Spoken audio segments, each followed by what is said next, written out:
እዚህ ጋር የምትመለከቱት ጃፓናዊ ሰውዬ ከሚስቱ ጋር ከተጨቃጨቀ በኋላ ለ20 አመታት ዘግቷት ምንም ሳያወራት ሊቆይ ይችላል።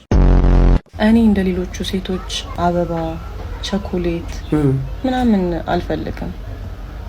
ዶዘር ግዛልኝ። እንደውም ታለም ገዝቶ ካልሰጠሽ አይወድሽም ማለት ነው። ያለው ወንድ ታርገልሽ እኔ ፐርሰናሊ አልፈልግም። እንዳትሰማት እንዴ ሙያ ለሷ ብለህ ነው የምትማረው? ቆይ ወንዱስ ሽማግሌ ሲልክ ከመቼ ጀምሮ ነው ከአባቱ ጋራ ከሽማግሌዎች ጋራ ልብሱን ለብሶ ዘንጦ የሚሄደው? የታሉ ያገር ሽማግሌዎች? እናቶችን ያቸው የሰርጎች ዕለት አሻንጉሊት መስለው የሚቆሙ እናቶች እየመጡብን ነው። ተናድጃለሁ። ባንተ ብቻ አልመጣም ይሄኛው አደጋ። አለምዬ እንዴት ሳጠራ ልጇ እንዳረች ብለው በቃ በፎቶ ምክንያት በጣም ብዙ ቤተሰብ ውስጥ ራሱ ብዙ ነገር ነበር የተፈጠረና ይሄ ቪዲዮ ማለት ነው ቲኔጀሮቹ ናችሁ፣ በተለይ ቲኔጀሮቹ ናችሁ። ከዛ ህይወት እናንተን ለማውጣት የቻልነውን ያህል ጥረት ግን እናደርጋለን። ይሄው የመኪናው ቁልፍ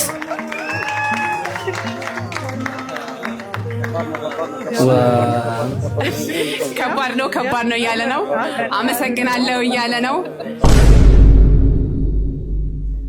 ቪዲዮ ጀምሯል። አዎ ሰላም ብለናል። እጅ ነስተናል፣ አንገት ደፍተናል። ይሄው መተናል። አጀብ ከሚያሰኙ ቪዲዮቻችን ጎን ለጎን ተከስተናል። እንደተለመደው እኔ ጠንበልሎ ወንድማችሁ ከካሜራው በስተጀርባ ክኖሩን ነስንሶ አጣፍቶ ከሽኖ እንዲሁም ቀምሮ የሚያቀርብላችሁ ግስላው ወየ የማር ወለላው አንድ ላይ በመሆን ነው። ቤተሰቦች እዚህ ቤት ውስጥ ካሽ ገንዘብ አይሰራ፣ ምንም አይነት ቼክ አንቀበልም። ሰብስክራይብ በተኗን መንካት፣ የላይክ ምልክቷን መንካት፣ ኮሜንት መጻፍ ክርብት ራሱ ነው የተቀረባበት ወደ ቀርቷል። ኢትዮጵያ ውስጥ ናችሁ ተሙዬ አንተን በምን ላግዝህ ካላችሁ ምን ፈልገው VPN ብቻ አብርታችሁልን ቪዲዮን ኮምኮም አድርጉ፣ ተዝናኑልን። እሱ ነው ለኛ ክፍያችን። ፍቅራችሁን ለማሳየት ላይኳን መጫናችሁን እንዳትረሱ። ምርትና አገልግሎቶቻችሁ ማስታወቂያ የምትፈልጉ ድርጅቶች በራችን ክፍት ነው። የሶሻል ሚዲያ ሊንኮቻችን እየገባችሁ ማናገር ትችላላችሁ። ሐሳብ አስተያየቶቻችሁን ኮሜንት ሴክሽን ላይ እየገለጻችሁልን አመሰግናለሁ። በቃ ከባለቤታችሁ ጋር ተጣልታችሁ ተጨቃጭቃችሁ ለምን ያህል ጊዜ ተዘጋግታችሁ ልትቆዩ ትችላላችሁ? እዚህ ጋር የምትመለከቱት ጃፓናዊ ሰውዬ ከሚስቱ ጋር ከተጨቃጨቀ በኋላ ለ20 አመታት ዘግቷት ምንም ሳያወራት ሊቆይ ይችላል። 3 ልጆቻቸውን ሲያሳድጉ ለ20 አመታት ምንም አይነት ንግግር በመሃላቸው ያልነበረ ሲሆን በመጨረሻ ሚስትየው ይቅርታ ልትጠይቀው ይችላለች። ይህንን ቪዲዮም ለባለቤቶቻችሁ ላኩላቸው። እልህ ይላል። እልህ ምላጭ ያስወጣል የሚባለው እነሱ ጋር ነው። ለ20 አመት ለዛውም ይቅርታ ባለመጠየቅ ምክንያት ተመልከቱልኝ። እንግዲህ አንዳንድ ጊዜ ምን ይባላል መሰላችሁ? ሶቅራጠስ ምን ይላል? ሶቅራጠስ ፓፓቲኩለስ። አዎ ሶቅራጠስ ምን ይላል? በተናደድክም ሆነ በተደሰትክም ሰዓት ውሳኔ አትወስን ይላል። አንተ አታነብማ ማለቴ ምን ጊዜ ኖሮት አንባለ ኤዲት እያደረክ እኔ ይገልጡ ሶሻል ሚዲያ ላይ ከሰማሁት አንድ ነገር እንጀባ ልበላችሁ። አንድ ባልና ሚስት ናቸው። ባል በገባ ቁጥር ሚስቱን እየነረተ ይተኛል። አሁንም ከስራ ተመልሶ ሲመጣ ደብድቧት ይተኛል። የፈለገ ቢደክመው ሳይደበድባት አይተኛም። ይህ ነገር ምርር ያላት ሚስት ወንድሟ ጋር ትሄድና ወንድሜ ባለቤትህ በገባ ቁጥር ይደበድበኛል፣ ምን ባደርግ ይሻለኛል ብላ ስትጠይቀው የእህቱን አመል ስለሚያቅ ነይ ብሏት የት ይዟት ሄዳል? ምንጭ ዳር ሄዶ ቀድቶ ውሃ ይሰጣታል። ከዛ ምን አላት? ልክ ባልሽ ከስራ ሲመጣ ከምንጭ ቀዳሁልሽን ውሃ ትጎነጩና እንዳትውጪው፣ ልክ እሱ በመጣ ቁጥር ይሄንን ነገር ብቻ አድርጊ ይላታል። እህትም የወንድሟ ምክር ተቀብላ ውሃውን ይዛ ቤቷ መግባት ያላትን ነገር ማድረግ። ባሏ ያን ባደረገች በመጀመሪያው ቀን ሳይነካት ይተኛል። ሁለተኛውም ቀን እንደዛው፣ ሶስተኛውም ቀን እንደዛው። ሳምንት አንድም ሳይነካት ገብቶ መተኛቱን ያየች እህት ውሃው ሲያልቅ በመደነቅ ወንድሟ ጋር መሄድ፣ ወንድሜ ምን አይነት ምታተኛ ውሃ ቢሆን ነው ይህን ሰተኝ ባደረኩት ቁጥር አንድ ሳይነካኝ ገብቶ ይተኛል አለችው። የእህቱን አመል የሚያውቅ ወንድምም ሳቂልና እንዳትደበደብ ያደረገሽ ውሃው ሳይሆን ምላስሽ ነው ይላታል። ምን ለማለት ፈልጎ ነው? ሚስት ምንም ስላልተናገረች ባል ሰላም ነው ማለት ነው። ከተናገረች ዱላው አለ እና አንዳንድ ብልሃቶችን ብትጠቀሙ መልካም ነው። ብልሃት ወፍ መኖሪያ ጎጆዋን ለመስራት 2 ቀን ይበቃታል። አይጥ ጉድጓዷን ለመቆፈር ከ1 ቀን በላይ አትፈልግም። ምጡቅ አእምሮ አለኝ የሚለው የሰው ልጅ ግን 30 ዓመት ሙሉ እንደ ባሪያ ሰርቶ የጎኑን ማረፊያ ጎጆ መቀለስ አይችልም። ህይወት እንዲህ መሆን አልነበረባትም። በ21ኛው ክፍለ ዘመን የሰው ልጅ ለኑሮ መሰረታዊ የሆኑትን ምግብ፣ መጠለያ፣ ልብስና መድኃኒት ለማግኘት እንዲህ መቸገር አልነበረበትም።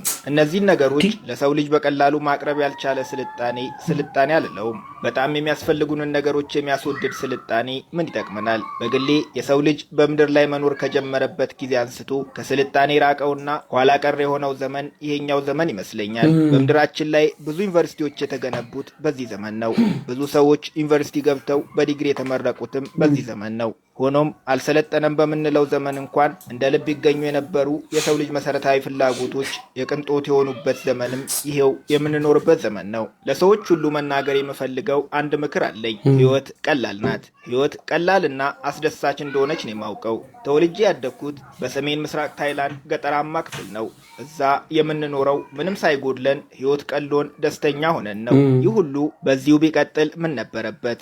ነገር ግን አልቀጠለም። አዳዲስ ሰዎች ከከተማ ወደ መንደራችን መጡ። ሰዎቹ ባመጡት ቴሌቪዥን ባንኮክን አየናት። ድሃ እንደሆነን ነገሩን። ሀብታም ለመሆን ስኬታማ መሆን አለባቸው። ስኬታማ ለመሆን ደግሞ ገጠር ትክክለኛው ቦታ አይደለም፣ ወደ ከተማ መሄድ አለባቸው አሉን። ይህንን ስሰማ ወደ ባንኮክ መሄድ ፈለግኩ። የማላውቀው ከተማ ናፈቀኝ።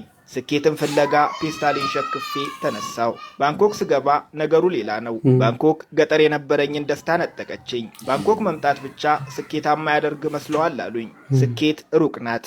ልደርስባት ከፈለክ መጀመሪያ ጎብዘ ተማር፣ ቀጥሎም ጠንክረ ስራ አሉኝ። ትምህርት ቤት ገባው። ከትምህርት ስመለስ በቀን ለ8 ሰዓት መስራት ጀመርኩ። ይህም ሆኖ በገጠር እንደ ልብ ጫወትበት የነበረው ምግብ እዚህ የለም። ተምሬና ሰርቼ ቤት ስገባ የምበላው ይርበኛል። የምኖርበት ቤት የለኝም። እኔና መሰሎቼ ለፍተን በምናገኛት ትንሽዬ ገንዘብ የተከራየናት ቤት እጅግ ጠባብ በመሆኗ ተፋፍገን የምንተኛው። ራሴን መጠየቅ ጀመርኩ። ስኬታማ ለመሆን ጠንክሬ በሰራው ቁጥር ህይወት ለምን የበለጠ እየከበደች መጣች? በጥረቴ ልክ ህይወት እየቀለለችኝ ካልመጣች የሆነ ልክ ያልሆነ ነገር አለ ብዬ አመንኩ። በትምህርቴ ገፍቼ ዩኒቨርሲቲ ገባው። የዩኒቨርሲቲ ህይወት በጣም ከባድ ነው። ሲጀመር ትምህርቱ አሰልቺ ነው። በዩኒቨርሲቲ ያሉ የአብዛኞቹን ፋኩልቲዎች ኮርሶች ለመመልከት ሞክሬያለሁ። የሚያንጽና ለማህበረሰብ ጥቅም የሚያስገኝ ትምህርት ማግኘት አልቻልኩም። አርኪቴክቸር ወይም ኢንጂነሪንግ ብትማሩ ተመልሳችሁ ስትመጡ ተፈጥሮን እያጠፋችሁ ኮንክሪት ነው የምትገነቡት። የእርሻ ሳይንስ ብትማሩ በሰላም ምርት ይሰጥ የነበረን አፈርና ውሃ እንዴት በኬሚካል እንደምትበክሉት ነው የሚያስተምሯችሁ። አንድ የገባኝ ነገር በጣም በተማርን ቁጥር ህይወት በጣም እየከበደች ትሄዳለች። ለምንድን ነው እዚህ የመጣሁት ብዬ አሰብኩ። ገጠር እያለው በቀን ለ2 ሰዓት በአመት ለ2 ወር ብቻ ነበር የምንሰራው። አንዱን ወር ሩዝ እንዘራለን። ሩዙ ሲደርስ ለ1 ወር እናጭዳለን። የተቀረው 10 ወር ነፃ ነው። ታይላንድ ብትመጡ በየወሩ ታላላቅ ፌስቲቫሎች አሉ። ምክንያቱም ጊዜያችንን ምን እናድርግበት? ምግብ ካለ፣ ነፃ ጊዜ ካለ መብላት መጠጣትና መዝናናት ነው ስራችን። በታይላንድ ገጠራማ ስፍራ ሁሉም ሰው ቀን ቀን የመተኛት ልማድ አለው። ምሳችንን በልተን ስንጨርስ ናፕ እናደርጋለን። ስንነቃ ከቤተሰቦቻችን ጋር ጊዜ ይኖረናል። ቀጥሎ ከራሳችን ጋር የምናጠፋው ብዙ ጊዜ አለን። የሰው ልጅ ከራሱ ጋር ጊዜ ሲያሳልፍ ራሱን መረዳት ይጀምራል። ራሱን የተረዳ ሰው በህይወቱ ምን እንደሚያስፈልገው ያውቃል። የሰው ልጅ እዚህ ምድር ላይ ሲኖር በዋናነት የሚያስፈልጉት ፍቅርና በህይወት መደሰት ናቸው። እነዚህን ነገሮች በባንኮክ ላገኛቸው አልቻልኩም። እነዚህን ነገሮች ማግኘት ወደምችልበት ወደ ቀደመ ኑሮዬ መመለስ አለብኝ ብዬ ወሰንኩ። ወደ ገጠር ተመልሼ የእርሻ ስራ ጀመርኩ። ለማንኛውም ቪዲዮ ከተመቻችሁ ፓርቲቱ እንዳቀርብላችሁ የምትፈልጉ ከሆነ ኮሜንት ሴክሽን ላይ አስቀምጡልኝ።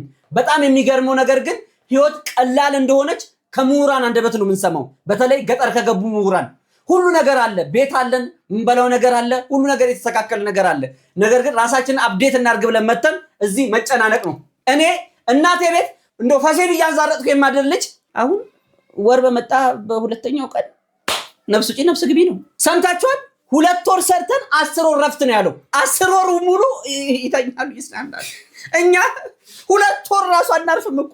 ይሁን ተመስገን ጀመረ። ምን ላድርግ እንዴ? ከተመስገን በላይ ምን አለ? ያሲኑ ማስደመሙን ቀጥሏል። ለሹፌሮች የተላከ መልእክት። የኔ ልጅ ሊዱ በቪዲዮ ግቢ። በቪዲዮ አያወራት አኩርፈሽ ነው እናትሽ አለችኝ። ልደትሽን ስቀር አኩርፈሻል በጣም። ሹፌር አባት ሲሆን ናሲሩት ይውጣ እንጂ ሲፈልግ አይመጣም። ሹፌር አባት ሲሆን የልጁን ምርቃት ስልኩ ዝግ የሆነው ጅቡቲ በረሃ ጎማ ተኝቶበት እየቀየረ ነው። ሹፌር አባት ሲሆን ይወጣል በቋጥኝ ይተኛል ተራራ። ጨለማን ይደፍራ ቤቱን ሊያበራ ሹፌር አባት ሲሆን የእናቱን ሐዘን የአባቱን መርዶ በድንገት ቢሰማ እያለቀሰ ነው የሚቀይረው ጎማ ይዘውራል መሪ እያነባ በጣም ሹፌር አባት ሲሆን ና ሲሉት ይውጣ እንጂ ሲፈልግ አይመጣም የኔ አበባ ቀንሽ ላይ ጎድዬ በጣም አኩርፈሻል ይሄንን ወቂ ከርታታው አባትሽ በጣም ይወድሻል አንዴ ድምጽሽን አሰሚኝ የኔ አበባ አንዴ ብቻ አባዬ በይ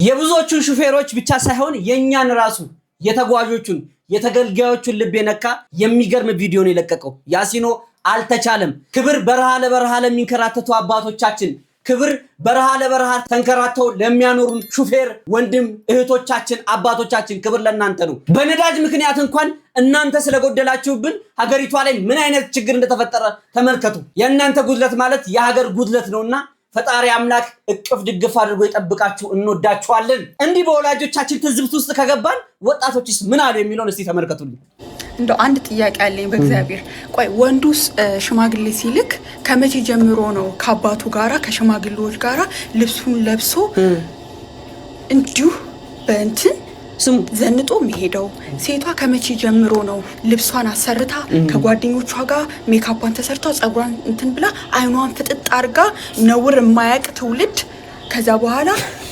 ከሽማግሌዎች ጋር ቁጭ የምትለው ከመቼ ጀምሮ እኔ አላቅም እኔ እንደዚህ አይነት ባህል አላቅም ከዛ ቤት የሚያክል ምንድነው አበባ ይመጣል ከዛ በኋላ ፍጥጥ ብለው ከሽማግሌዎቹ ጋር ቁጭ ከመቼ ጀምሮ ነው እኔ እነን አላቅም ከዛ በኋላ ዝንጥ ብላ ምናምን ሲጀመር ሽምግልና ማለት የሴትና የወንዱ ሽማግሌዎች ሰጠው ለመባባል እቤት ያፈራው ነገር ሳትታገሉ ሳትበደሩ ማለት ነው እቤት ያፈራው ነገር እግዚአብሔር የሚፈልገው ትዳሩን ነው እንጂ ድግሱን አይደለም እቤት ያፈራው ነገር በልተው ጠጥተው ቡናቸውን ጠጥተው ተመራርቀው አለቀ አንቺ ከስር ሆነሽ ሽማግሌዎችሽን እንግዶችሽን ማሰናዳት ሲገባሽ ሳትታይ ሜካፕሽን ተሰርጠሽ ፍጥጥ ብለሽ አበባሽን ምን ዳንሱ አይቀር ምናምን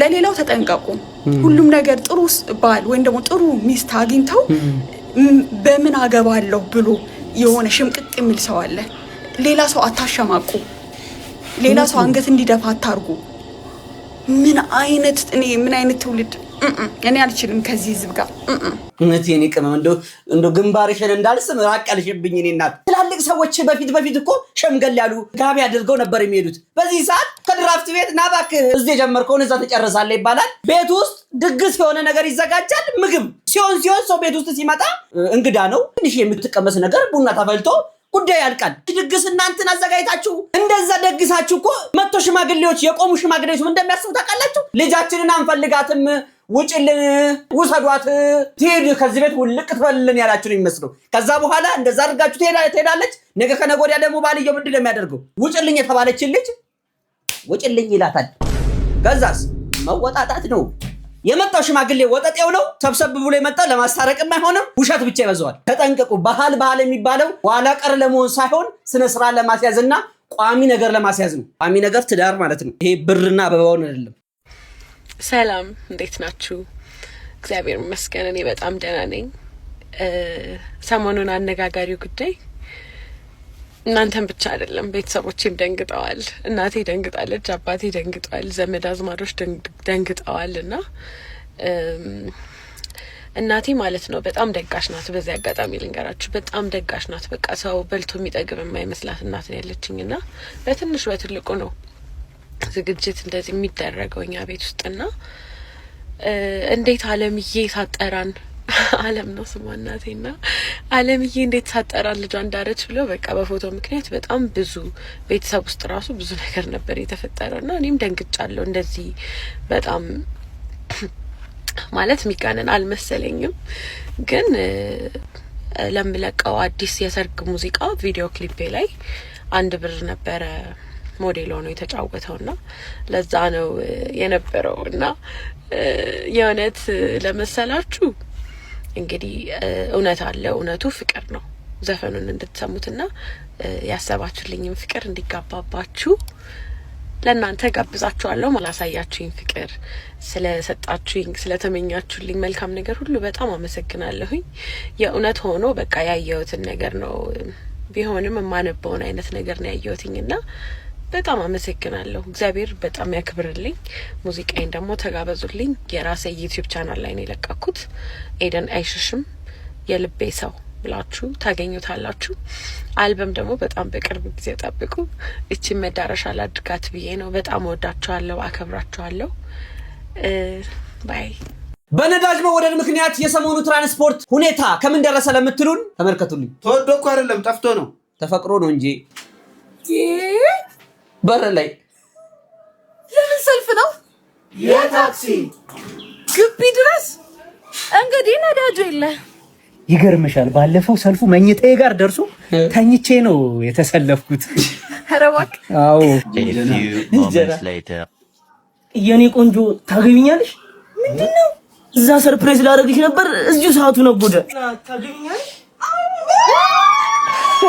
ወይኔ ማህበራዊ ህይወት 3 weeks later ተጋብዘው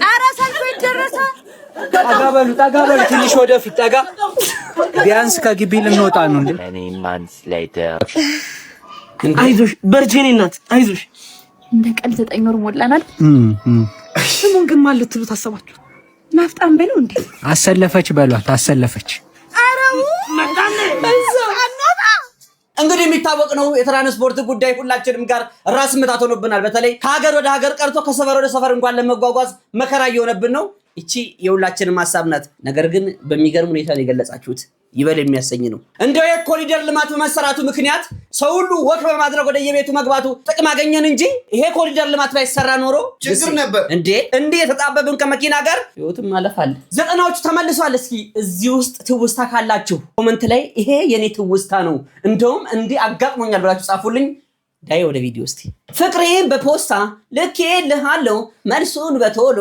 እጠብቃለሁ አረ እንደሱ አይደለም ግጥም ብቻ ፖስታ ሚሊዮን ያለው ዋናው ፖስታ መኖሩ ነው በዚህ ጊዜ ትዝ ይላችኋል ዋናውን ፖስታ መግዛት ሳቅታችሁ እቺኛውን በወረቀት ለጥፍጥፍ ታረጉና በቀይና ሰማያዊ እስክሪብቶ ላጥ አረጋላችሁ ከዛስ መለጠፊያ ምንድነው የምትሆነው ቁልቋል ለመምህራችሁ አልጻፋችሁ እኛ ጽፈናል ለመምህራችን ለሰምጣሪያችን ተስማ ይሄ ለልደት ጊዜ የሚመጡ የነበሩ ብስኩትና የጣፋጭ አይነቶች የመጀመሪያው ግሉኮስ ብስኩት ይሄንም ይረሳ አለ ብዬ አላስብም እንደ ስሙ ግሉኮስ ነበር ግሉኮስ ከዛ ኦራ መጣ መሐከሏ ምትላሷ ልክ እንደ አቦለድ አይነቱ ማለት ነው ያኛው በምንድነው በጥቁር ለየታለ በከለር ነው ከስር ፖፖቲን ማስቲካ እንዳውኑ ትሪደንት ነሽ ምንድነሽ አልነበረም በዛ ሰዓት ፖፖቲን ያዘ ወንድ አጠባበስ ነው እንዴ ቢጠብሰው እኔ ለሙትል ለጽለ አኒስ ደስታ ከረሜላ ክሪስማስ ጊዜ ትንጠለጠላለች በየልደቱ አለች ትልቁ የኛ የጻነታችን ታርጌት ደስታ ከረሜላ መምጠጥ ነበር ኪፓፕ ብስኩት የብስኩት የመጀመሪያው ትውስታላችሁ እስቲ እቺ በወተት ማማ የለችም በሷ ኳስ ሰርታችሁ አልተጫወታችሁ በዚህ ማማስ የኪስ ቦርሳ ሰርታችሁ ፖስተር አላስቀመጣችሁ ሻጥ ማድረጊያ እስቲ የት ናችሁ ይሄ ክርስማስ ጊዜ በጣም ሀብታም ሰዎች ቤቶች ነው የሚቀመጠው ትሳባለች አይደለ የተለያየ አይነት እንትን ነው በሰፊው አለ ተቀጣጥሎ አለ የአብረቅራቂ ከዛስ ትምህርት ቤት ውስጥ እንደዚህ አይነት በወረቀት ሰርታችሁ መምህራችሁን ስንጠሪያችሁን ጠርታችሁ የገና አላከበራችሁ በቆሎ የት ናችሁ ምንስ ላይ ነው ያላችሁት አቤት በሉን ጆሉ ጁስ ይላል በኮካና በምንድነው ኮካ አለ ኦሬንጅ አለ እንዲሁም ስትሮበሪ አለ ሶስቱ እና ጀላቲ ሲሸጥ ኦሬንጁ ትንሽ ነው ዋጋ ኮካው ይቀጥላል ስትሮበሪ ሲሆን ደግሞ ውድ ነው ትዝ ይላል እሱን በበረዶ በዛ በዝናብ ሰዓት አይናችን እኮ ነው የሚወጣ የነበረው አይ ልጅነት 120 ፕሮግራም እስቲ ይሄ ኢቢኤስ ምናምን የመዝናኛ ፕሮግራሞች አራዳ ቅዳሜ መጣ እንጂ ቅዳሜን ከሰዓት መጣ እንጂ እሁድ ላይ 120 ፕሮግራም ያይኔ ድራማ የሌለ ፕሮግራም ነበር እንዴ አረ ጊዜ እቺ ታስታውሳታላችሁ ይሄ ማለት በቃ ሃንተር ማለት ነው በቃ ወጥመር ነበረች ትንሽዬ ሰንዴ ነገር የሆነች ነገር ብትን እናደርጋለን እዚህ እንጨቷ ላይ ገመድ እግሯ ስር ይታሰራል። ከዛ ምንድነው የሚደረገው?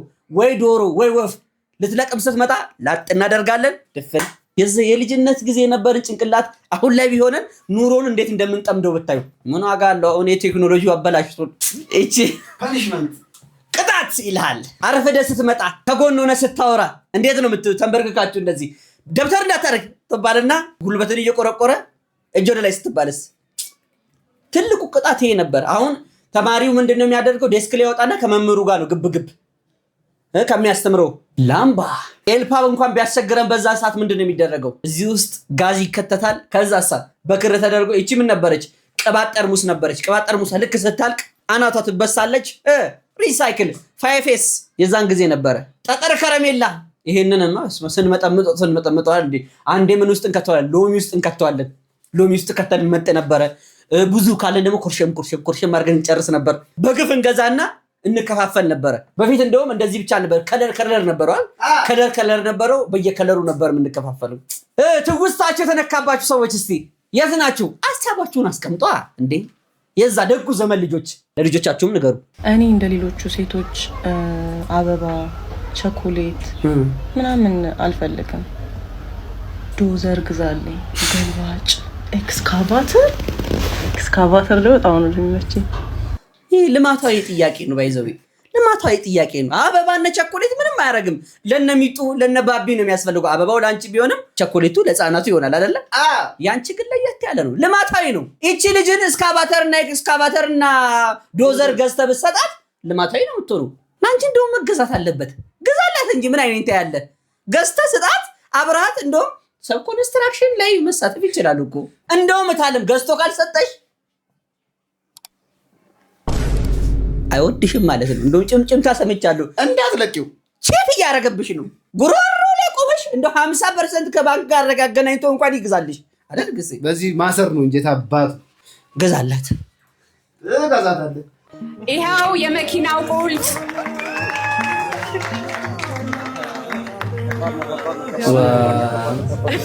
ከባድ ነው እያለ ነው።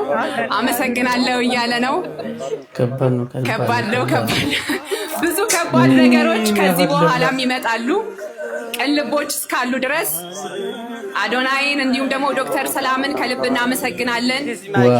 እግዚአብሔር ደግሞ ባላችሁ ነገር ላይ ጨምሮ ከዚህ በላይ የተሻለ ነገር እንድታደርጉለት እንዲሁም ደግሞ ለሌሎችም ጭምር እንድትደርሱ እንመኛለን። እንኳን ደስ አለ ዘማሪ ገብረ ዮሐንስ። ሊብሬ ተመልከቱልኝ። እንግዲህ የተጀመረው ቻሌንጅ በማለቁ ምክንያት ከዚህ ቀደም እስማኤል ዴንታል ክሊኒክ ለዘማሪ ገብረ ዮሐንስ መኪናውን በይፋ አስረክበውታል ማለት ነው። ቃልን በተግባር ማለት ይሄ ነው። እስማኤል ዴንታል ክሊኒኮችን ከልብ እናመሰግናለን። እግዚአብሔር ያክብርልን። እንደዚህ ለሀገር ጥሩ የሰሩ እምነት ላይ እንዲሁ ፍቅርን የሚሰብኩ ሰዎች ፖለቲካውም ላይ ሊሆን ይችላል፣ አርት ላይ ሊሆን ይችላል፣ መዝሙር ላይ የተለያዩ ፕሮግራሞች ላይ የሚሰሩ ሊሆን ይችላሉ። እነሱም ማገዝ መባረክ ነውና ፈጣሪ አምላክ ብድራችሁን ይክፈለው። ሌላ ምን እላለሁ? ግሲ ሁለተኛው የኤምኤምኤ ጨዋታ በሴዶና በጆኒ ይካሄዳል። ለዚህም 5 ሚሊዮን ብር ኦፈር እንሰጣቸዋለን ማለት ነው። ያሸነፈ 4 ሚሊዮን ብር ይወስዳል፣ የተሸነፈ 1 ሚሊዮን ብር ይወስዳል። ሴዶ ይህን ነገር ተቀብሏል። ስለዚህ ሴዶ ይገጥማል። ይህን ነገር የማደርገው ለምን እንደሆነ ነገራችሁ። ብር ኑሮን ገንዘብ ኑሮን አይደለም። ከእናንተ ከራሳችሁ ለምንን ቢሆን እንሸልማችኋለን። ወጣቱ ከስደት ከተለያየ አልባሌ ቦታና ከተለያየ ነገር መውጣት አለበት። እኛ ይሄ ነገር ስላልነበረ ይሄ አሁን እኛ ለሰዎች ወይም ለወጣቶቹ ያቀረብነው ነገር በጊዜው ስላልነበረ ተሰደን ኳሊታችን ልናጣ ደርሰን ነበር። በጊዜው ወንድሞቻችን እህቶቻችን ስደት መከራ ይበላሉ እድል ስላጡ። ስለዚህ እኛ ደግሞ ስፖርት ውስጥ በሙያው ላይ ስላለን ይሄን እድል መፍጠር ፈልገናል። እየፈጠርንም ነው። ስለዚህ የእናንተን ሰፖርት እንፈልጋለን። በደንብ ስፖርቱ እንዲያድግ፣ ወጣቶች ወደ ስፖርት እንዲሄዱ፣ ዓለም ሀገራቸውን እንዲያስጠሩ፣ ወጣ ብለው ብዙ ነገር ማየት እንዲችሉ፣ ሰዎች ተደባድበው ገንዘብ መስራት እንደሚችሉ ማሳያም እያሳየን ነው ማለት ነው። ሰፖርት ታደርጉን ይገባል። ሴዶ ተዘጋጅ፣ ጆኒ ተዘጋጅ። የመጀመሪያው በኢትዮጵያ ታሪክ አክቹሊ በኢስት አፍሪካም ሊሆን ይችላል 5 ሚሊዮን ብር የሚያሸልም የኤምኤምኤ ግጥሚያ በኔክስት 4 ወር ውስጥ ጠብቁ። ስቴይ ቲዩን። ታንክ ዩ። ወንድማችን ጌች እንግዲህ የስፒድ ቦክስ ባለቤት ከዚህ ቀደም ንቃተ ህሊና እንዲሁም ጆኒን ጁጁርሱን አወዳድሮ ሸልሟል። አሁን ላይስ 5 ሚሊዮን ብር ኦፈር አቅርቧል። የተናገረው ንግግር በጣም የሚገርም ነው። አብዛኛው ወጣቶች አቅም እያላቸው ስፖርት ላይ መስራት እየቻሉ እግር ኳስ መጫወት እየቻሉ የባይክ ተወዳዳሪ መሆን እየቻሉ የተለያዩ አትሌት መሆን እየቻሉ በበረሃ በኩል እያቋረጡ ህይወታቸውን እያጡብን ነው። ድርጅቶችን በመሰብሰብ ስፖንሰር እንዲያደርጉ በመሰብሰብ አንድ ላይ እየሰሩ ነው። እንደው ፈጣሪ ይርዳችሁ። ያለው ወንድ ይታርገልሽ። እኔ ፐርሰናሊ አልፈልግም፣ ጭራሽ አልፈልግም። ለምሳሌ ኢቭን ኪችን ውስጥ እንኳን ወንድ ተጨምሮበት ሴትና ሴት ሆነሽ ራሱ የሆነ አንድ ሰው ነው እንትን ማለት ያለበትና ኢማጂን አሁን ለምሳሌ የሰራውት ወጥ ላይ እቺኛው ነጭ ሽንኩርቷ እኮ በሎ ሂት ነው ማብሰል ያለብሽ፣ ሃይ ሂት አርገሻል በናምን ሲል እኔ አልፈልግም። ፐርሰናሊ ሙያ እንዲኖር አልፈልግም። ሙያ የሌለው ወንድ ይሻልሻል። ያ አይኑሮ እንዳትሰማት ወንድሜ እንዴ ሙያ ለሷ ብለህ ነው የምትማረው አይደለም። የላጥነትን ይሄን ለመዝለቅ የሚጠቅም ነገር ትልቁ ምንድነው? ሙያ ነው። ሙያ ከሌለ ደግሞ ውጪ ልትበላ ነው። ውጪ ለመብላትስ የታባ ልታመጣ ነው? ሙያ ጥሩ ነው፣ ያስከብራል። ነገ ከነገ ወዲያ ባይሆን እንደው መጠቀም ካለብህ የዚህ ልጅ እቺኛው ፓርት እቺን ድክመቷን መጠቀም ያለብህ ናግባ የወጣትነት እድሜን ተፍጨርጨር በሙያ ተፍተፈበት። ከዛ በኋላስ እሷ ጋር ስትደርስ አልችልም በል ትወጣው አይደል? ትወጣው። ተዳርጃለሁ። በቅድሚያ እንግዲህ ሰላም ማለት አለብኝ ወዳጆቼ፣ እጅግ አድርጌ ሁሉ ጊዜ ወዳችኋለሁ፣ አከብራችኋለሁ። እንግዲህ ምንድነው ያናደረኝ ጉዳይ በየኔ ባልሆነ አካውንት የተለያዩ መልክቶች እየተላለፉ ነበር። እኔ ችላ ብዬ ትቻቸው ነበር። ነገር ግን ከኔ አልፎ ጓደኞቼን፣ ከኔ አልፎ ቤተሰብ፣ ከኔ አልፎ የሥራ ባልደረቦቼን ይረብሹ ጀመር እነዚህ ነገሮች። ስለዚህ የግድ መጥቼ ተው ማለት አለብኝ። ይሄን እያረጋችሁ ያላችሁ ሰዎች መቼም ህሊና ቢኖራችሁ በሰው ስም እያላከካችሁ አታረጉም ነበር። እንደው ግን በቃ እንግዲህ የምትፈሩት አካል ካለ የምትፈሩት እንግዲህ የራሳችሁ የምታመልኩት ሌላ ነገር ካለ ተው። መቼም ፈጣሪ የሚፈራ በሰው ይሄን ያያረግ። ምክንያቱም እኔ ማሳደጋቸው ልጆች አሉኝ፣ የሚወዱኝ ቤተሰቦች አሉኝ። ስለዚህ አይደረግም። የራሳችሁ ማስተላለፍ የምትፈልጉትን ነገር እናንተ ፈርታችሁ በሌላ ሰው አታርጉና እንግዲህ እኔ ሌሎቻችሁ እንድታቁልኝ የምፈልገው ነገር የኔ ብቸኛ አካውንት ይሄኛው ነው። የቲክቶኩ አሁን ይሄን ሳወራ 120 ሺህ አካባቢ ደርሷል። የጥቂት መቶዎች ተጨምረውበት 120 ሺህ ምናምን እንደዚህ አካባቢ ነው እና ከዛ ውጪ ሌላ አካውንት ነው የለኝም ጨርሶ ማለት ነው። ይሄን እንድታቁ ፈልጋለሁ። እንዳቋም የኔን አቋም እንግዲህ ከዚህ ቀደም ተቋላችሁ ማታቁ ደግሞ በኢትዮጵያዊነቴ በሀገሬ ጉዳይ አልደራደርም። ምክንያቱም ሌላ ሀገር የለኝም። በሃይማኖቴ ጉዳይ አልደራደርም። ሌላ ሃይማኖት የለኝም። ሁሉ ጊዜ እንደማወራው ለልጆቼ ልሰጣቸው የምችለው ሁለት ነገር ብቻ ነው፣ ሀገሬንና ሃይማኖቴ። ስለዚህ እነዚህ ነገሮች ሳደርግ ማለት ነው የሰው ሀገር አልሰድብም፣ የሰው ቋንቋ አልተችም፣ የሰው ብሔር አልተችም። እኔ ግን የብሔርም የፖለቲካም ጥግ የለኝም። እኔ ሰለሞን ሙዬ ይሄ። ስለዚህ ለልጆቼ ስለምሰጣት ሀገር ይጨንቀኛል። እሱም ግን እጅግ በጣም ሰላማዊ በሆነ መንገድ ነው ላወራ የምችለው። እጅግ በጣም ስለ ፍቅር ነው መስበክ ያለብኝም እሱ ነው። ከዛ በተረፈ መወቀስ ያለበት ነገር በሙያዬ ልወቅስ እችላለሁ ወይ በተለያየ መንገድ ልወቅስ እችላለሁ። ጋጥ ወጥቶኝ ልክ ባልሆነ መንገድ ላረግ አልችልም። ምክንያቱም አንድ ጉልምስና እድሜ ላይ እንደደረሰ የሰከነ ሰው ከኔ የሚጠበቀው ነው ማድረገውና ስለዚህ የኔ ባልሆኑ አካውንቶች የሚተላለፉ ነገሮች የኔ ያለመሆናቸው እንድታቁልኝ ይፈልጋለሁ። እጅግ አድርጌ ወዳችኋለሁ። ያልተገባ መልእክት አስተላልፌ ከሆነ ኢሞሽናል ሆኜ ከሆነ ይቅርታ አድርጉልኝ። ደህና ሁኑ። ወዳችኋለሁ። አይሰሌ በአንተ ብቻ አልመጣም ይሄኛው አደጋ። ተመልከት እዛ ጋር ይኸውልህ ወንድም አለም፣ እኛ ላለፉት 4 ዓመታት ስንሰራ እንደዚሁ አይነት ችግሮች ተደርሰውብን ነበር። ትንሽ ከበድ የሚለው የአርቲስት ሰለሞን ሙሄ ጉዳይ ምንድነው? በፖለቲካል ኢሹ አድርገው እሱ አብሮ እየሰራ እንደሆነ አቀናብረው ቪዲዮን ፖስት አድርገው ብዙ ኮምፕሌኖች ሲደርሱበት ነበር። ጊዜው በጣም ሴንሲቲቭ ነው፣ ነገሮች በጣም የሚካበዱበት ሰዓት ነው፣ ይታወቃል። ወንድማችን አርቲስት ሰለሞን ሙሄ እንግዲህ የምንወደው የምናከብረው አርቲስት ነው። እንደዚህ አይነት ነገር ውስጥ የለበትም እስከዛሬ ድረስ። ለጥበብና ለጥበብ እንዲሁም በጣም የሚገራርሙ ፊልሞችን በማቅረብ ህዝቡን እያዝናና የሚያስተምር ወንድማችን ነው። እንግዲህ ወንድም አለም ሶሻል ሚዲያ ላይ ሲኖር የውሸት ዓለም በጣም ብዙ ነው። እኛ ከሰራነው እውነቶች የሚገዝፉት የሰሩት የውሸት መረጃ ነውና ፈጣሪ አምላክ እንግዲህ ከክፉ ነገር ይጠብቀ። ከዚህ ውጭ ምን ይባላል? እችኛው ፊቴ እንደው ህፃን ሆነ እንጂ ትልቅ ሰሞን ያስደፉኝ ነበር እኮ። በጣም ነው የምወዳት ማፈቅራት። እኔ ወደ ቤተክርስቲያን ስሄድ በጣም ታዝናለች፣ ስመጣ ደግሞ ትደሰታለች እና እስከመጣ ድረስ የታችን ተራራ ስር ነው ቆማ በቃ ወዲያና ወዲህ ትፈልገኛለች። ስመጣ በደስታ ተቀበላይ በደስታ ነው የኖርነው። እኔም በጣም ወደዋለሁ፣ ያከብረኛል እና ተከባብረን ነው ያው እግዚአብሔር ይመስገን። ልጆቻችንም አሉ፣ ልጆቻችንን ፍቅር አለ፣ እኛም በጣም እንዋደዳለን። እግዚአብሔር የተመሰገነ ይሁን። በጣም ወደዋለሁ። እንኳን መሟን እንቅልፏን እንኳን አልወድም። ምጥ በሚይዛ ጊዜ ድርሳነ ሚካኤል አለኝ ትከሻዋ ላይ ይዤ እያለቀስሁ ጸሎት እያደረኩ ምንም ነገር ሳትሆን ቤት ነው በሙሉ እነኚህ ልጆች ሐኪም ቤት አያውቁም። ከተወለዱ በኋላ በጤና በሰላም ነው ያደጉልኝ። ፈጣሪያችሁ ጸልዩ የኛን ድል እንድታገኙ ብለን ምክር እንሰጣቸዋለን። እነሱም በደስታ ይኖራሉ። ያው እኔ ምክር የዛሬ ልጆች ትንሽ ይቸኩላሉ። ትዳር ቀላል አይደለም። ትዳር ህይወት ነው፣ የዘላለም ህይወት ነው እና ሁሉን ነገር በቀስ በቀስ እያሉ ቢጋቡ ደስ ይለኛል። አንድ ልጅ ሳትወልድ ሁለተኛው ስትወልድ በሶስተኛው ተወች በቃ እንጂ ሄዳለሁ ወደ ቤተሰቦች ሄዳለሁ። ደግሞ መጽሐፍም አውጥቼ አስተምራታለሁ።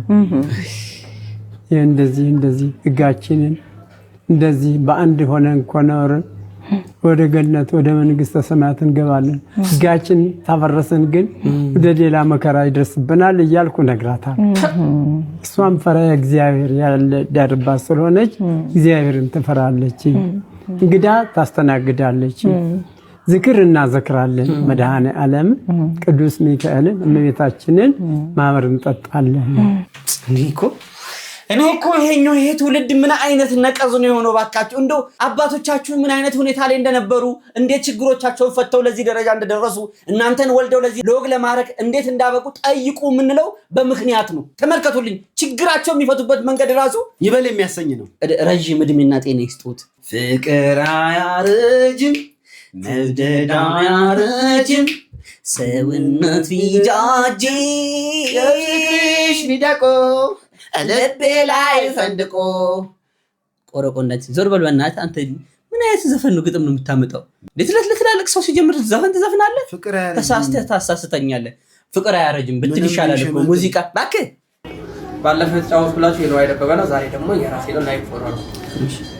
ባሰብኩሽን ከቶ ፍቅሬ ይቅር በይኝ ቃልዬ፣ ይቅር በይኝ ቃልዬ፣ ቃልዋ እባክሽ ፍቅሬ ወደ ድሮ እንመለስ ማሬ፣ ቃልዬ ያንቺው ነኝ ማሬ፣ እባክሽን ቃልዬ ተጨንቀሽ አታስጨንቂ ማሬ፣ ያንቺው ነኝ ፍቅሬ ስወድሽ ኑሬ ቃልዬ ችላልሽኝ እኮ ማርዬ፣ እባክሽን ፍቅሬ ተቀበይኝ ማሬ፣ ወድሻለሁ እኮ ላንቺ ነው የምለፋው ከቶ ቃልዬ ቃልዋ ያንቺው ነኝ ማርዬዋ፣ ሲከፋሽ አልወድም እኔ ማርዬዋ፣ እባክሽን ፍቅሬ። ይሁንድ ልጅ እኮ እንደው መከራው በዛ። ምን ነው ቃልዬ፣ ምን ነው ወደ ድሯችሁ ተመለሳሽ? እንኳን አንቺም ሰላምሽን ብታገኝ እኛም ጆሮአችን ሰላሙን ቢያገኝሳ? ወንድም አለም አንተ ሙዚቃ ብለህ ከምታወጣው እንደው በጽሁፍ መልክ ብትሰጣት ይሻላል አይሻልም? ደስ ይሻላል እንዴ? ይሄ ግጥም የዋህና ንጹህ ግጥም ነው። ከምንም አያገናኝም፣ ከምንም ጋር አያቀያይምም፣ ከማንም ጋር ደግሞ አያስታርቅም። ባይሆን ደና ጽሁፍ ጽፈህ ስጣት። ምን ነው ቃልዬ፣ ምን ነው እንደዚህ ልጁን ማፍጠኛ ላይ አድርገሽ ትለቀያለሽ እንዴ? ፈጣጠንብን እኮ ሀተት የሆነ ሙዚቃ። እባክህ ወንድም አለም ቃልዬን ተዋት፣ እኛንም ተወን እስቲ። ስለዚህ አሁን ያለው ሽምግልና እኔ ልጅ ሲጀመር እንደመሸጥ አፌ ሞልቼ ይሄንን እንደመሸጥ ነው የማየው ነገር ማለት ነው። ስለ ሰውየው ማንነት ያ ሁሉ ፕሮሰስ ተደርጎ ያ ሁሉ አጀብ የ200 የ300 ሺህ ብር አበባ ትክክል ከየት የመጣ ባህል ነው ይሄ ሁሉ ነገር? እኔ እሱ አዲስ የመጣ ከየት የመጣ ነው? ጥቂት ዓመታት ወዲህ ነው የማውቀው። ይሄ ባህል ከየት መጣ? አንደኛ ይሄንን የሚነግሩን እናትና አባቶች ትልቆች ቢመጡ በጣም ደስ ይለኛል። ስትሬሱ ከዛ ነው የሚጀምረው፣ ከሽምግልና ነው የሚጀምረው። ያሁኑ እንግዲህ ሰርጉ ነው አልኩ። እና እንግዲህ እኔን እንደ አንድ ባህላዊ ሴት አይተህ እንዴት ነው ይሄንን ልታስቢ የምትችይው ልትለኝ አትችልም። በጣም ብዙ ኤክስፖዠር አለኝ። የብዙ አገር ባህልና እንትን አይቻለሁ። ዩኒክነታችን፣ የሽምግልና አጠያየቃችን፣ ስርዓታችን ራሱ በየቦታው ሄጄ የማወራበት ደረቴን ነፍቼ ነበር። አሁንስ ምን ባህል አለኝና ነው ማወራው? ተመርዟል። የሽምግልና ስርዓታችን ስንት ነገራችን አልተከለሰም እንዴ? ተደልዟል። እኛ ሊሴ ውስጥ አድገን ከስንት የውጭ ሀገር ዜጎች ጋር ተምረን ስንት ኤክስፖዠርም አይተን ሲል ያን የድሮ ባህሌ ለሰው ማስተላለፍ መንገር ፈልጋለሁ።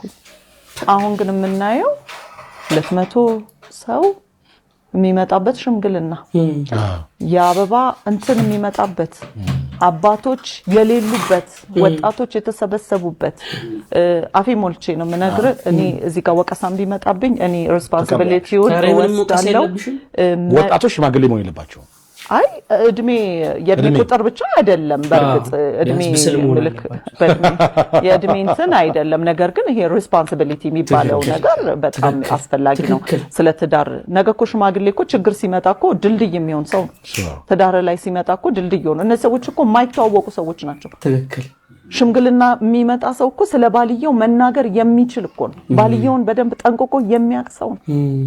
ባልየውን በኋላ ደግሞ ለማስታረቅም ድልድይም ለመሆን ኃላፊነቱን የሚወስድ መሆን አለበት። ኤግዛክትሊ።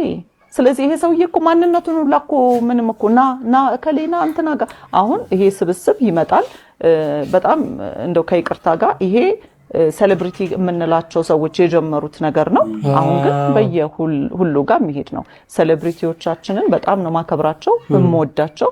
ነገር ግን እነሱ ራሳቸው ባህል እንደዚህ ሲበረዝ እያዩ ዝም ማለት የለባቸውም። ይሄ ሁላ አጀብ ተገቢ ነው ብዬ አንደኛ አላስብም። በስቷል መሴ ከተናገርኩ መናገር አለብኝ። ሁለተኛ ሽማግሌዎችን የሴቷን ቤተሰቦች ማክበር ያስፈልጋል። ማስቲካ እያላመጡ መነጽር ሳያወልቁ የምናየው ነገር በጣም ነው ማለት ሽማግሌ ሆነው ይሄንን እንግዲህ እኔ ራሄል ጥፋት አጥፍተሻል ተብዬ ልባል እዚህ ጋር ይሄ ነገር ግን እኔ ብቻ ነው እንደሚከነክነኝ። ለምንድነው ሀገር ሽማግሌዎች የጠፉት? ለምንድነው ሃይ ማይሉት? ለምንድነው ባህል ተበረዘ ብለው የማይወጡት? ሌላውስ ይሄ ቀሩስ ለምሳሌ ሽምግልና ሽማግሌዎች ወደ 5-6 ዓመት ተጠይቀው ከሰዓት በኋላ ሰርግ የሚሆንበት ምክንያት የሽምግልና ቀን መሆን አለበት ብዬ ነው ትምህርቱ ከሰዓት በዚህ ማስተያየታለሽ ይዛው የሽምግልናው ቀን ከሰዓት በኋላ ሙሽራው ይመጣል ይወስዳታል። እንዴ አራከው ሽምግልናው ገና ቆሞ ባልየው በር ላይ ቆሟል እኮ አይደል? አናቅም እንዴ ባልየው በር ላይ ቆሞ ትክክል ነው እንዴ? እኛ እኮ በጣም የድሮ ወሬ እኮ አይደለም እያወራን ያለነው። በእኛ ጊዜ ሽምግልና እኔ ባለቤቴ የታየው የሰርጉ ዕለት ነው። አዎ እኔ እንደዛ ነው ማቀው። ትክክል። እና ከየት መጣ ባህል ነው? አዎ ይሄ ነው መዘመን፣ ይሄ ነው ዘመናዊነት ብለህ የምታስበው? ለምንድን ነው የሀገር ሽማግሌዎች የጠፉት? ለምንድን ነው ሃይ ማይሉት? ለምንድን ነው ባህል ሲጠፋ ዝም የሚሉት? ማን ነው ታዲያ የሚያስተካክለን? በቃ መውቀስ ብቻ ነው። እንዲህ ተደርጓል። እኔ በጣም ኢሞሽናል ነው የሚያደርገኝ። በቃ እንደዚህ ጠፋ እየተባለ ማለት ብቻ ነው። የት አሉ የሀገር ሽማግሌዎች? እናቶችን ያቸው የሰርጎች ዕለት አሻንጉሊት መስለው የሚቆሙ እናቶች እየመጡብን ነው። እናት ተብላ ክብር ያላት እናት የሙሽራ እናት ይሄን የሚያካክል አይላሽ አርጋ ይሄን የሚያካክል ጥፍር ሰክታ አጓጉል አለባበስ ለብሰው ኮምፈርት አይሰማቸውም። በልጆቻቸው ጫና ትክክል በልጆቻቸው ጫና አሻንጉሊት መስለው የሚቆሙ እናቶች አናይም? ለምንድን ነው የምንወሻሸው? እኔ እኮ ልጅ አድርሻለሁ። ልጅን የሚያህል ነገር እየዳርኩኝ አንድ ሴት ውስጥ ልትመጣብኝ ነው አይደል? እኔም እኮ ደርሻለሁ። እንዴት ነው እኔ እንደዛ ሆኜ ልጅ ምድረው? የታለ ባህልስ? የታለ ኢትዮጵያዊነትስ? አንዳችን ቃል እንዳትጨምር። ምንም አልጨምርም። እኔ ማንም ተዳፍሮ የሀገራችንን ሴሌብሪቲዎችን በእንደዚህ አይነት ኮመንት አድርጎ የሚያቅሱ አልነበረም። ትላልቅ ሰዎችን ነበር ስንጠብቅ የነበረው ሸምገል ያሉትን፣ እነሱም ዝም ብለዋል። እናቴዋ እንደዚህ እየወጣችሁ ሶሻል ሚዲያ ላይ ካልጫዋችሁ ዘንድሮ ጠዋት ተመርቶ ከሰዓት መርካቶ እየሆነ ነው ሰርጉ ሁሉ። ጆሮ ያለው ይስማ፣ ጆሮ ያለው ይስማ። ይሄ ቪዲዮ ማለት ነው ቲኔጀሮች ሆናችሁ፣ በተለይ ቲኔጀሮች ሆናችሁ የትኛውም እድሜ ክልል ላይ ልትሆኑ ትችላላችሁ፣ ግን በተለይ ቲኔጀር ሆናችሁ ከሚደፍራችሁ ሰው ጋር አብራችሁ ለመኖር የተገደዳችሁ በምንም ምክንያት ሊሆን ይችላል። አብራችሁ ለመኖር የተገደዳችሁ ልጆችንና ቤተሰቦቻቸውን ይመለከታል። አሁን ላይ እዚህ ቦታ ሂዱ ብለን የምንሰጣችሁ ቦታ የለም። እውነት ለመናገር ማለት ሴፍቲያችሁን አስጠብቀን ለልጆቻችሁ ፍትህ እንድታገኙ የምናደርግበት የፍትህ አሰራርም ቦታም የለንም። እውነት ለመናገር በሀገሪቱ የፍትህ አሰጣጥም እርግጠኞች አይደለንም። እኔ በበኩሌ እርግጠኛ አይደለሁም። ህግን ጠብቆ የሚያስብል ድፍረት ያለው ስራ ሲሰራ አላየሁም። ግን አብረናችሁ መሆን እንችላለን። እናምናችኋለን፣ እንሰማችኋለን። ከዛ ህይወት እናንተን ለማውጣት የቻልነውን ያህል ጥረት ግን እናደርጋለን። እናንተ በምትፈልጉትና በወደዳችሁት ሴፍ ይሆናል ብላችሁ ባሰባችሁት መንገድ ግን ልንረዳችሁ ግን እንችላለን። በእኛ አቅም ማለት ነው፣ በግለሰቦች አቅም ፍርሃታችሁን እንረዳለን። ኢንስፓይት ኦፍ ኤኒቲንግ በደንብ እናምናችኋለን። በደንብ በየትኛውም ስራችሁ ጀጅ ሳናደርግ መቅረብ እንችላለን። እጃችሁን መያዝ እንችላለን። ቢያንስ እሱ ማድረግ እንችላለን። ግን እርዳታ ጠይቁ። የምታምኑትን ሰው እርዳታ ጠይቁ እባካችሁ። ለመውጣት ለመፋለም ትንሽዬ ምክንያት ይኖራችሁ እባካችሁ። በፊት ወንድ ልጅ ለእህቶች እንዲሁም ለሴቶች መከታ ነው፣ ጋሻ ነው፣ የጀርባ አጥንት ነው ይባል ነበር። አሁን ላይ የመውጣት መግባታቸው ትልቁ መሰናከል እንዲሁም ችግር እየሆነን መተናል። አንዳንዶቻችን እያደረግነው ነው፣ አንዳንዶቻችን ደግሞ ሲደረግ አይተን ዝም እያለን ነው። እባካችሁ የሴቶች እህቶቻችን ትልቅ አደራ አለባችሁ። እናም እህቶቻችንን እንጠብቅ፣ እንንከባከባቸው። ፈጣሪ ይጠብቃችሁ። እንዴት ነው ከተሰበሰበው በላይ የገዛችሁት እቃ ዋጋ የሚበልጠው? እንደገና ለምን ውድ እቃ መረጣችሁ የሚለውን እሱን ብትመልስልኝ። ጥሩ ጥያቄ ነው። ሀሳብ ቅድም እንደውም ያልገለጽኩልህ ኢቭን አሁን የብርሃን ማስገቢያ መሀል ላይ ፎቅ መሀል ላይ ብርሃን ማስገቢያ ያለ ቆርቆሮ ላይ ማለት እሱ ራሱ ከእስራኤል ነው የመጣው። እሱም ኤክስፔንሲቭ ነው። እዚህ ሀገር በትንሹ መግዛት የሚቻለው ማለት ነው። ዊንዶስ ሲል የሚባል አለ። ዊንዶስ ሲል ራሱ አሁን ብዙ ፎቆች ማርበል የሚገርሙት እኛ ጋር ግራናይት ነው። ሌላው ደግሞ ይሄ ራሱ ሴራሚኩ አሁን የመጣው ፖርሲሊኑ የሚገጠምበት አገጣጠም ደግሞ አሰራር አለ። አሁን እኛ የምንጠቀመው አሰራር ስክሪን የሚባል በደንብ ሊሾ ተደርጎ በጣም ወፍራም ነው። ከዛ ደግሞ ማጣበቂያ መሳሪያ እንጠቀማለን። ሶስት ምናምን እጥፍ ዋጋውን ይጨምራል። አልሙኒየምም የቱርክ ነው ያለና ይሄ ሁሉ እንግዲህ መጀመሪያ ይሄን ያደረግንበት ያው ይሄ እንግዲህ ብዙ ሰው የሚንቀሳቀስበት ግቢ ነው። አሁን ያለው ሰው ራሱ በጣም ብዙ ጭንቅ ያለ እና ብዙ ትራፊክ ይበዛል እንቅስቃሴ። ስለዚህ ያው የማይበላሽ ዕቃ መሆን አለ። ሰው ደግሞ በኋላ የሆነ ነገር የማይሆን ቢሆን እኮ ጥሩ ቃል ገጠሙ ይችላል በእርግጠኛ ለዛብኛል እና ይሄ ከግማሽ በታች ሊያደርገው ይችል ነበርና ጥሩ ዕቃ የገጠምነው ያው ረጅም ጊዜ እንዲቆይልን ስለምን የሰበሰበው 900 ሚሊዮን አሁን ያለን ዕቃ ግን የፊኒሽንግ ብቻ 2 ቢሊዮን ነው። ይሄን መታችሁ ማየት አለበት።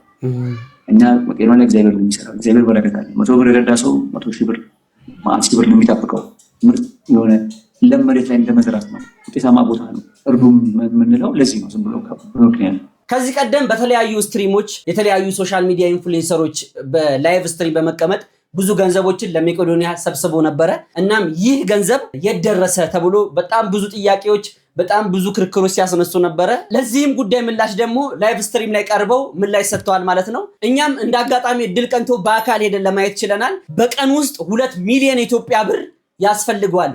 ገቢ አይደለም ወጪ ነው ያለባቸው። 2 ሚሊዮን ብር ማለት ነው። የምትችሉ ሰዎች አቅሙ ያላችሁ ሰዎች ካላችሁ ላይ ቀንሳችሁ የምትሰጡት ለነዚሁ ለተቸገሩ ለታመሙ እንዲሁም ደጋፊ ጧሪ ላጡ ቤተሰቦች ነውና የምትችሉትን በማድረግ ተአግዟቸው ነው የምንለው።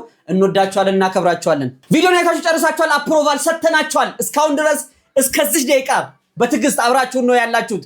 ሳቅ ጨዋታ፣ እንዲሁም ፈገግታ፣ እንዲሁም ቁም ነገር ባለበት ቤት ውስጥ አብራችሁን ፈታ እያላችሁ ነው። ከልብ እናመሰግናለን። ሀሳብ አስተያየቶቻችሁን እንዳይለየን፣ ፍቅራችሁን እንዳይለየን፣ ሰብስክራይብ እና ላይክ ምልክቷን እንዳትለየን፣ እናንተም እንዳትለየን። አብራችሁን ስለነበራችሁ ከልብ እናመሰግናለን። አፕሮቫሉን ገጭተናችኋል። ሀሳብ አስተያየቶቻችሁን ኮሜንት ሴክሽን ላይ ጻፉልን። በሶሻል ሚዲያ ሊንኮቻችንም እየገባችሁ አናግሩን። ምርትና አገልግሎቶቻችን ማስተዋወቅ የምትፈልጉ ድርጅቶች በራችን ክፍት ነው፣ አናግሩን። እንወዳችኋለን በጣም ቴንኪው። አብረን ኪው